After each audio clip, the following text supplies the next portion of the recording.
HarperCollins presents Swing Low, A Life. Written by Miriam Toews. Read by David Hamilton. Prologue and epilogue read by the author.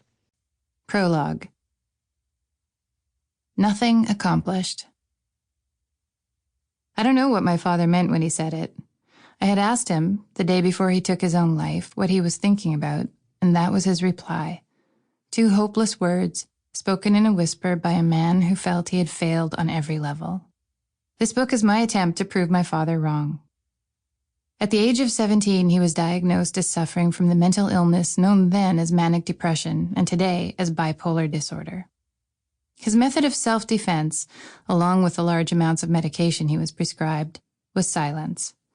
And maybe, for him, it worked. He managed, against the advice of his psychiatrist, to get married, to rear a family, and to teach elementary school for more than 40 years. His psychiatrist warned him, way back in the early 1950s, that the odds of living a normal life were heavily stacked against him. In fact, Dad's life fell into the typical pattern of our small town of Steinbach, Manitoba. An ordered existence of work, church, and family, with the occasional, inevitable upsets along the way. His managing to live an ordinary life was an extraordinary accomplishment.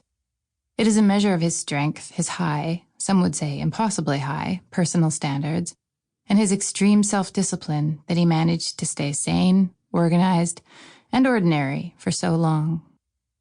A year or so after his retirement, my parents went out for a drive in the countryside around town. "Well," said my father after they'd driven in silence for a while, "I did it." "You've done many things, Mel," said my mom. "What are you referring to?" "I did what they said I would never do," answered my father. And he did it exceptionally well. He became a much-loved and respected teacher, known especially for his kindness, exuberance, and booming voice. And at home, my mother and my sister and I had everything we could possibly want or need. There was only one thing we missed, and that was hearing him speak.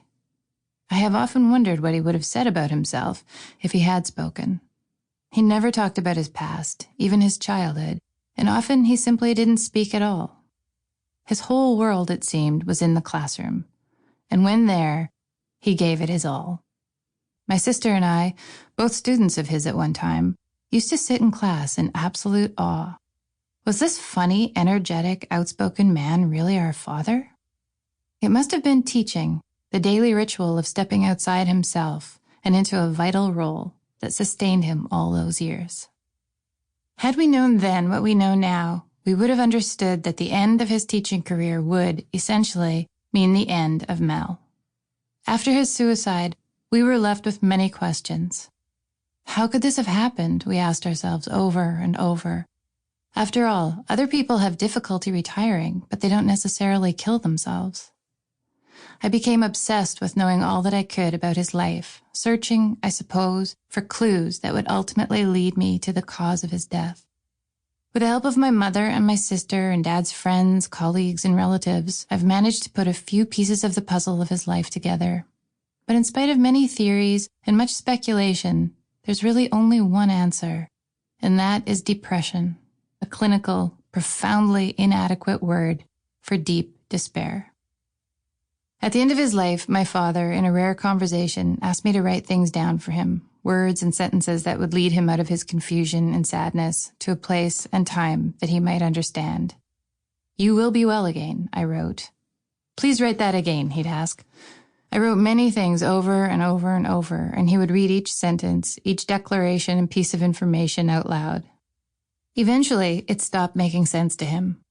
"You will be well again?" he'd ask me, and I'd say, "No, Dad, you will be well again." "I will be well again?" he'd ask. "Yes," I'd say. "I will be well again," he'd repeat. "Please write that down."